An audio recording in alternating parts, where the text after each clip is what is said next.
মানুষের প্রয়োজনে পৃথিবীতে সুন্দর সুন্দর জিনিসের আবিষ্কার হয়েছে, আর এই প্রবাদটি বর্তমানে ভূ রাজনীতির ক্ষেত্রে একদম সঠিক। কিন্তু ভারতের প্রেক্ষাপটে এর সাথে আরও একটি কথা যোগ করা যায়, বিপদের বন্ধুই প্রকৃত বন্ধু।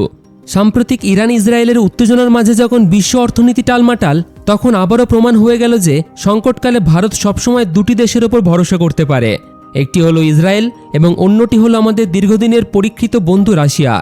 আজ আমরা আলোচনা করব এমন এক বিশাল চুক্তি নিয়ে, যা কেবল ভারতের কৃষিখাতকে রক্ষা করবে না, বরং বিশ্ববাজারে সারের রাজনীতিতে ভারতের অবস্থানকে এক অনন্য উচ্চতায় নিয়ে যাবে। কেন ভারত রাশিয়ার মাটিতে কয়েক হাজার কোটি টাকা বিনিয়োগ করে কারখানা বানাচ্ছে, এর পিছনে আসল রহস্য কি? চলুন বিস্তারিত জেনে নিই। ভিডিওর মূল অংশে যাওয়ার আগে আমাদের বুঝতে হবে সমস্যাটা ঠিক কোথায়। আপনারা কি লক্ষ্য করেছেন যে ভারত সরকার বর্তমানে আন্তর্জাতিক বাজার থেকে অবিশ্বাস্য চড়া দামে সার বা ফার্টিলাইজার কিনতে বাধ্য হচ্ছে? আর এর মূল কারণ কি জানেন? আমাদের কৃষিখাতে ব্যবহৃত বেশিরভাগ সারই আসে আরব দেশগুলো থেকে। এখন প্রশ্ন হলো, তেলের সাথে সারের সম্পর্ক কি? আসলে ইউরিয়া বা এই জাতীয় রাসায়নিক সারগুলো মূলত খনিজ তেলের বাই প্রোডাক্ট বা উপজাত হিসেবে তৈরি হয়। ফলে যখনই মধ্যপ্রাচ্যে যুদ্ধের পরিস্থিতি তৈরি হয়েছে, ঠিক তখনই তেলের বাজারে অস্থিরতা দেখা যায়। তার সরাসরি প্রভাব পড়ে সারের ওপর।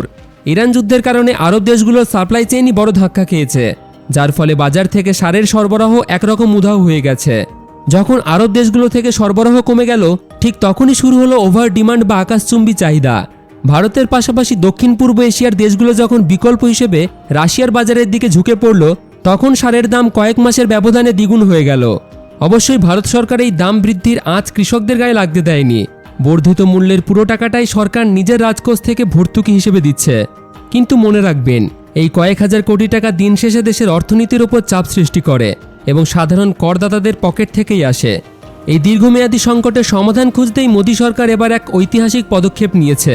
এই অনিশ্চয়তা থেকে মুক্তি পেতেই ভারত ও রাশিয়ার যৌথভাবে রাশিয়ার মাটিতে একটি বিশাল ইউরিয়া উৎপাদন কেন্দ্র স্থাপন করার সিদ্ধান্ত নিয়েছে।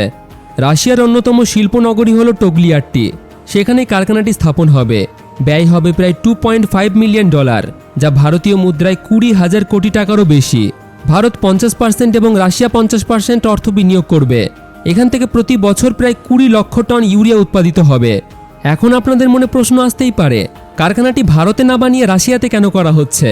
ইউরিয়া তৈরির প্রধান কাঁচামাল এবং প্রাকৃতিক গ্যাস রাশিয়ার প্রচুর পরিমাণে, এবং সেখানে অত্যন্ত সস্তায় পাওয়া যায়।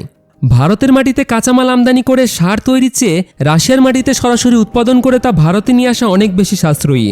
এই চুক্তির ফলে ভারত একটি পার্মানেন্ট রিজার্ভ ব্যাকআপ নিশ্চিত করল।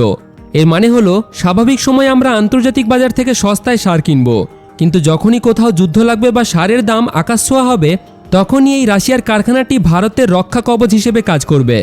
রাশিয়ার এই কারখানায় ভারতের জন্য সবসময় সারের কোটা সংরক্ষিত থাকবে। দেশের কোনো জেলা থেকে আর কোনোদিন সারের অভাব বা হাহাকারের খবর আমরা শুনতে পাবো না। এটি সারের রাজনীতিতে ভারতের একটি বড় বিজয়। সহজ কথায়, ভারত এখন আর শুধু অন্যের আমদানির উপর নির্ভর করতে রাজি নয়। বিদেশের মাটিতে নিজের রসদ নিশ্চিত করে ভারত তার খাদ্য নিরাপত্তাকে মজবুত করল। রাশিয়ার সাথে এই বন্ধুত্ব আগামী দিনে ভারতকে আরও স্বাবলম্বী করে তুলবে। আপনার কি মনে হয়, ভারতের এই দূরদর্শী পদক্ষেপ কি সারের সমস্যা চিরতরে মিটিয়ে দেবে?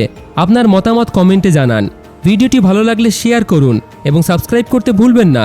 দেখা হবে পরের ভিডিওতে।